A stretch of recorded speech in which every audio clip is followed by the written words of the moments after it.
நாட்டுல ஏண்டா இவ்வளவு பேசுறீங்க நாட்டுல என்ன தெரியுமா? வைரம், வைடூரியம், பச்சை, முத்து, பவளம் இப்படி சொல்லக்கூடிய 9 நவரத்னங்கள். 9 ஏன் சொல்ற? 9 நவரத்னங்கள்.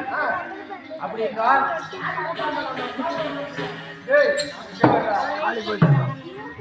மகாராஜா தண்ணி அடிக்கிறார் மகாராஜா.